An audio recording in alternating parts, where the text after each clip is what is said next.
देखो अपरिमेय संख्या किसे कहते हैं? जिस संख्या को p बाई क्यू के रूप में नहीं लिखा जा सके, p बाई क्यू के रूप में नहीं लिखा जा सके, मतलब उसको p अपॉन क्यू के रूप में नहीं लिखा जा सके, उसको हम अपरिमेय संख्या कहते हैं। ठीक है, अब यहाँ से यानी उसे हम अपरिमेय संख्या कहते हैं। हम देखो कैसे, अभी लिखेंगे जिस संख्या को p बाई क्यू के रूप में नहीं लिखा जा सके उसे हम अपरिमेय। ठीक है, अब इसकी एग्जांपल समझ लीजिए। मेन इसका एग्जांपल ही है, जैसे यानी ये रूट में रहेगा ना, जैसे आप कह सकते हैं रूट 2, रूट 3, ठीक है, 2 रूट 3, 5 रूट 3, ठीक है। और यहाँ से ये भी हो सकता है 0.120, देखो 0.120। अब देखेंगे क्या लॉजिक है इसमें, 0.120, 1200, फिर यहीं से जाएगा 1200, 1240, ऐसे बढ़ते चला जाएगा। देख रहे हैं ना, 1 0 2 0 3 0 4 0 5 0 डॉट डॉट डॉट इंफिनिटी तक जाएगा। ये अशांत दशमलव है। ये क्या है? अशांत दशमलव।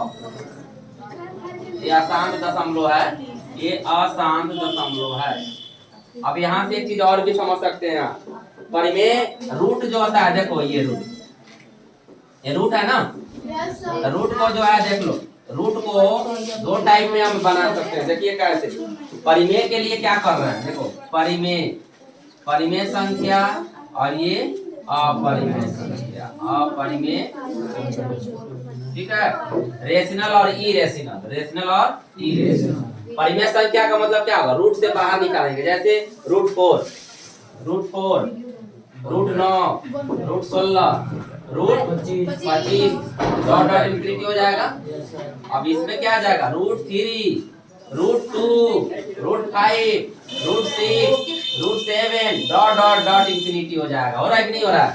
अब आप कह सकते हो कि परिमेय संख्या किसे कहते हैं, अपरिमेय संख्या किसे कहते हैं, अच्छे से सीखेंगे आप। फाइनली अब लास्ट है, देखिएगा करना क्या है। परिमेय संख्या किसे कहते हैं, हम बताए ना आपको, वैसी संख्या जिस संख्या को p बाई क्यू के रूप में लिखा जा सके, p अपॉन क्यू के रूप में लिखा जा सके, उसे हम परिमेय संख्या कहते हैं। जहाँ p और q क्या हो, पूर्णांक, और q नॉट इक्वल टू 0। देखो जैसे 5/3, तो 5/3 आप कहोगे सर 5 को p बोल सकते हैं। देखो 5/3 है, 5 को क्या कहोगे p, और 3 को क्या कहोगे q। अब बताओ q नॉट इक्वल टू 0। अब बताओ p और q पूर्णांक है कि नहीं है, 5 और 3 पूर्णांक है, और q नॉट इक्वल टू क्या, q 0 है, नहीं है। तो ये परिमेय संख्या होगा कि नहीं होगा, 100% ये परिमेय संख्या होगा। ये इसी को हम लोग परिमेय संख्या कहते हैं। अब कहोगे -2/3, देखो -2/3 है ना, तो माइनस है, अपॉन में है ना, अपॉन में रहेगा, बाटा में रहेगा, कोई दिक्कत नहीं है। 0 एक और बात सुनिए, 0 परिमेय संख्या होता है। अब कहोगे सर p बाई क्यू में कैसे लिखेंगे इसको, तो 0/1 लिखने में कोई दिक्कत है क्या, 1 साइलेंट होता है इसका, p बाई क्यू नहीं हो गया, q naught equal to 0, q 0 नहीं है, 1 है। अब बताओ 22/7 यहाँ है, 22 को बोलेंगे p और 7 को बोलेंगे q, तो हो गया कि नहीं हो गया, p/q। अब कहोगे सर 22/7 तो पाई का मान होता है, पाई का मान इसमें आएगा, यहाँ देख लो, पाई यहाँ लिख सकते हो आप, etc पाई यहाँ लिखेंगे। अब परिमेय संख्या यहाँ पाई लिख नहीं रहा है, यहाँ पर 22/7 बोला है, तो 22/7 देखिएगा तो परिमेय संख्या हो जाएगा। रूट 4, बताओ रूट 4 को हम लोग तोड़ सकते हैं ना, तो क्या लिखेंगे, कैसे टूटता है रूट 4 को, रूट 4 कैसे टूटेगा बाबू, 2 गुने 2 को बाहर निकलेगा, 2 आया, 2/1 आया कि नहीं आया, ये क्या हो गया, परिमेय संख्या। अब रूट 9, तो ये भी टूटेगा ना, 3 तिहाई 9, 3/1 आ गया परिमेय संख्या।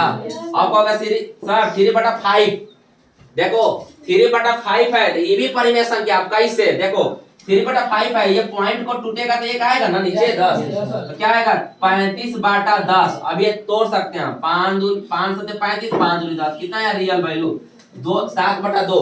7/2 क्या है परिमेय संख्या, 7/2 क्या है परिमेय संख्या। अब यहाँ देखो 0.3 पर रेकरिंग है, रेकरिंग हमेशा परिमेय संख्या होता है, ये ध्यान में रखेंगे। रेकरिंग को तोड़ सकते हैं कैसे, 0.3 पर एक और रेकरिंग है तो इसको तोड़ कर बना सकते हैं 0. रेकरिंग को तोड़ेंगे तो एक और रेकरिंग है तो 1/9 आता है, 3 तिहाई 9 कितना है 1/3, क्या P/Q में है कि नहीं है। अब बताओ यहाँ तक समझ में आ गया। अब हम सीखेंगे अपरिमेय संख्या।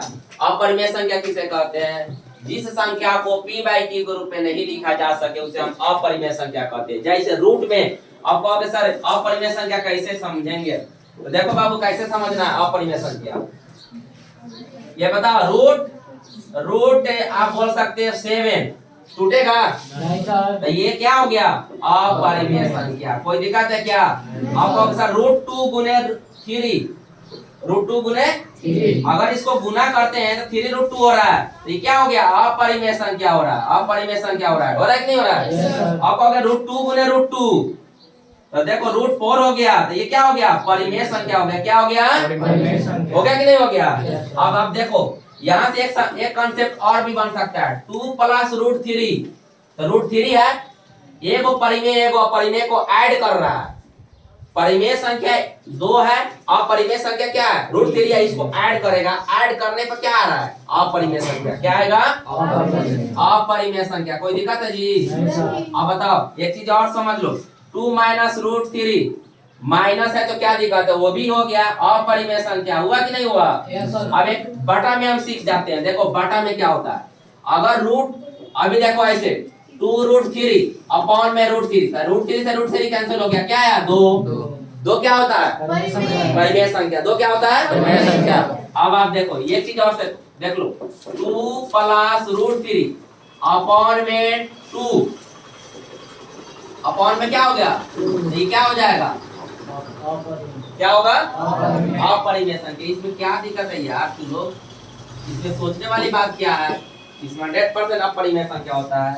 अब यहाँ देखेंगे 2 + 2√3 अब बटा 2, ये देखो इसको तोड़ेंगे तो 2 कॉमन ले ले, 2 कॉमन लेंगे तो क्या आएगा, या अगर यहाँ पर 4 रख लो, यहाँ से अगर 4 रखते हैं तो स्पष्ट दिख रहा है, देखो यहाँ पर 4 रखोगे 2 + 2 गुने, ये टूटेगा तो 2 आएगा बाहर, 2 आ गया तो क्या है 2 + 2 = 4/2, 4 × 2 = 6/2, ये कटेगा 3, 3/1 क्या हो गया परिमेय संख्या हो गया कि नहीं हो गया, समझ में आया। Yes sir. तो जोरदार ताली होना चाहिए।